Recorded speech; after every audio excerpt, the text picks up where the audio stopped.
नमस्कार दोस्तों, स्वागत है आप सभी का हमारे इस चैनल द अंशु वॉइस पर। दोस्तों, अगर आप भी अपनी लाइफ में कुछ नया सीखने की चाह रखते हैं तो इस चैनल को अभी सब्सक्राइब कर ले। घड़ी को भूलकर भी इस दिशा में न लगाएं, इससे फैलती है घर में नकारात्मकता। इसी के साथ हम जानेंगे दोस्तों कि आपको कैलेंडर कहां पर नहीं लगाना है, क्या गलती आपको नहीं करनी है, और साथ ही मैं आपको बताऊंगा कि अगर आपके घर में वास्तु दोष है तो कैसे आप जान सकते हैं और क्या उपाय कर सकते हैं जिससे कि वास्तु दोष दूर हो और आपके जीवन से परेशानियां खत्म हो जाए। तो पूरी जानकारी के लिए इस वीडियो को अंत तक जरूर देखिएगा। दोस्तों, हम सभी के घर में घड़ी का प्रयोग किया जाता है। घड़ी जो बीते समय और आने वाले समय के बारे में हमें सूचित करती है। अगर हमारे जीवन पर सबसे ज्यादा किसी का प्रभाव पड़ता है तो वह है समय। हर किसी का समय एक जैसा नहीं होता। अच्छे और बुरे समय सभी के जीवन में आते रहते हैं। समय चक्र का चलना कायम ही रहता है।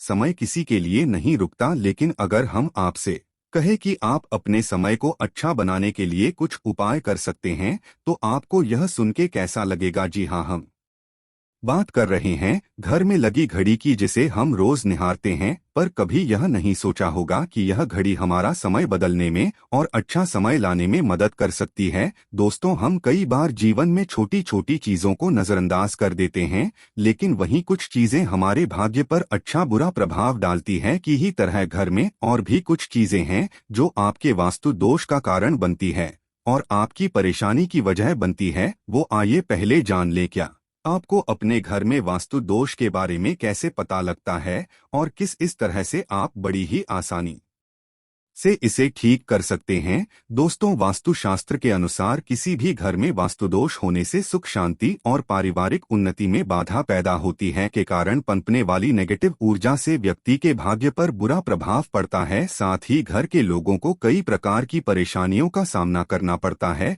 दोस्तों, शास्त्रों के अनुसार अगर हम ये छोटे मोटे उपाय कर लें तो अपने घर में नेगेटिव एनर्जी से छुटकारा पा सकते हैं। तो आइए जानते हैं, लेकिन उससे पहले दोस्तों आपसे रिक्वेस्ट है कि वीडियो को लाइक करें, अपने दोस्तों के साथ शेयर करें, और अगर अपने अभी तक चैनल को सब्सक्राइब नहीं किया तो सब्सक्राइब करके बेल आइकन जरूर प्रेस कर ले। दोस्तों, नंबर 1, जीवन में तरक्की पाने के लिए रोज पहली रोटी गाय को दें, पीपल को जल चढ़ाएं और चींटियों को शक्कर मिला आटा दे। तांबे के लोटे में जल व लाल चंदन मिलाकर रात को अपने सर के पास रखकर सो जाएं। सुबह उस जल को तुलसी को चढ़ा दें। ऐसा करने से आपकी परेशानियां धीरे धीरे दूर हो जाएंगी। नंबर 2, वास्तु के अगर आपके घर में तिजोरी है और आप उसके सामने शीशा लगा दें तो इससे धन में बरकत होती है। व्यापारी लोग अपने कैश बॉक्स के सामने शीशा लगाएं, इससे आपके ग्राहक बढ़ेंगे। दोस्तों, नंबर 3, झाड़ू पोछा कभी भी खुले में नहीं रखना चाहिए। इन्हें सदैव छुपाकर रखना चाहिए और झाड़ू कभी भी रसोई में नहीं रखनी चाहिए। नंबर 4, शौचालय का दरवाजा सदैव बंद होना चाहिए। मानना है कि घर की नेगेटिव ऊर्जा शौचालय में ही बास करती है।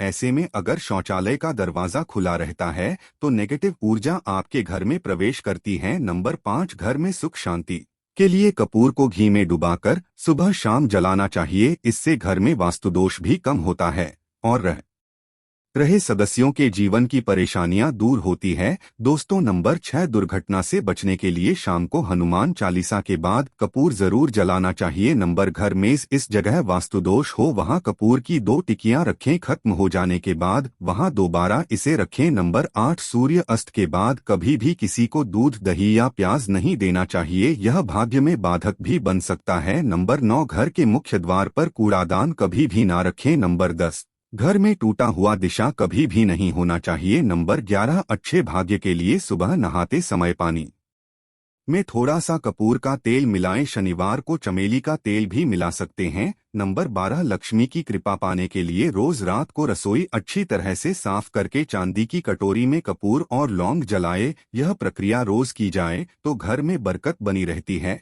और मां लक्ष्मी जल्द ही ऐसे घर से आकर्षित होती हैं। ऐसे घरों से नकारात्मकता सदैव दूर रहती है। दोस्तों, नंबर 13, घर के सोने वाले कमरे में पौधे नहीं लगाने चाहिए, इससे के ऊपर नेगेटिव प्रभाव हावी हो सकता है। नंबर 14, घर में पौधे लगाते समय पानी में सिंधा नमक डाले। सादे नमक का भी आप उपयोग कर सकते हैं, लेकिन दोस्तों ज्यादा फलदायी होता है। आपको शुभ फल जल्द ही प्राप्त होंगे। दोस्तों, घड़ी की सही दिशा आपके जीवन को भी सही रास्ता दिखाने में मदद कर सकती है। इसके अलावा कैलेंडर को किस जगह लगाना चाहिए और किस जगह पर नहीं, ये भी हम सबसे पहली बात जिसकी हम बात करेंगे वो है दोस्तों घड़ी का आकार यानी घड़ी की शेप। दोस्तों, वास्तुशास्त्र के अनुसार गोल आकार की घड़ियां अंडाकार घड़ी सबसे उत्तम मानी जाती है, पर आजकल देखा जा रहा है कि बाजार में कई प्रकार की घड़ियां मौजूद है जिसमें घर के सदस्य या भगवान की तस्वीरें और फोटो भी लगी होती है। लेकिन दोस्तों, आपको बता दें कि घड़ी के साथ तस्वीरें लगाना बिल्कुल भी सही नहीं है। आपके घर के सदस्यों के जीवन पर समय का प्रभाव देखने को मिल सकता है और भगवान की तस्वीर घड़ी में बिल्कुल भी नहीं लगानी चाहिए, क्योंकि भगवान की तस्वीर को रोज धूप दीप अगरबत्ती और पूजन की आवश्यकता होती है और घड़ी तो कई महीनों तक धूल में पड़ी रहती है। इससे भगवान का अपमान होता है और ये शुभ नहीं माना जाता। हो सके तो घड़ी का आकार गोल और अंडाकार ही पसंद करे। घड़ी का या अंडाकार होना हमारी पृथ्वी के आकार को दर्शाता है। जोको और घड़ी में नुकीले कोने होते हैं और वास्तु के अनुसार नुकीली चीजें नेगेटिव ऊर्जा का संचार करती है। दोस्तों, अगली बार जिसका आपको ख्याल रखना है वो ये है कि घड़ी को स्वच्छ रखें, साफ सफाई का ध्यान रखें, धुलना जमा होने दें और कहीं से भी घड़ी टूटी फूटी नहीं होनी चाहिए। दोस्तों, जैसा कि हम सभी चाहते हैं कि हमारे जीवन में सब अच्छा और बेहतर होता रहे, तो उसके लिए हम खुद को संभाले रखते हैं, नए कपड़े और आभूषण पहनते हैं।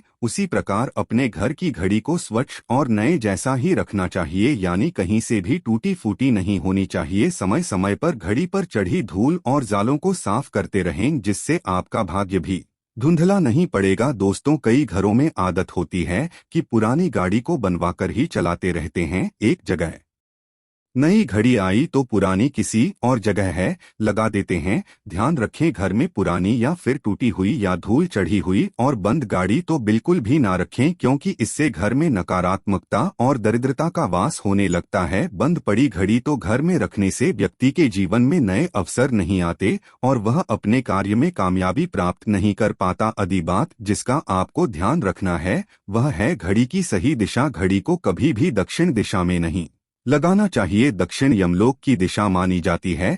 काल का अंतिम चक्र यहीं से शुरू होता है, इसीलिए वास्तुशास्त्र में इस दिशा को घड़ी के लिए अशुभ माना गया है। घर में घड़ी को उत्तर दिशा, पूर्व दिशा या पश्चिम दिशा में आप लगा सकते हैं, लेकिन ध्यान रखें कि घड़ी को कभी भी मुख्य द्वार, कमरे के दरवाजे या आने जाने के लिए उपयोग किए जाने वाले दरवाजे के ऊपर कभी भी नहीं लगाना चाहिए। इससे समय आपके आने जाने की गति और दिनचर्या पर पड़ सकता है। दोस्तों, घड़ी के साथ कैलेंडर का भी ध्यान रखें। जहां घड़ी समय का प्रतीक है तो वहीं कैलेंडर उससे जुड़ी तारीखों का लेखा जोखा बताता है।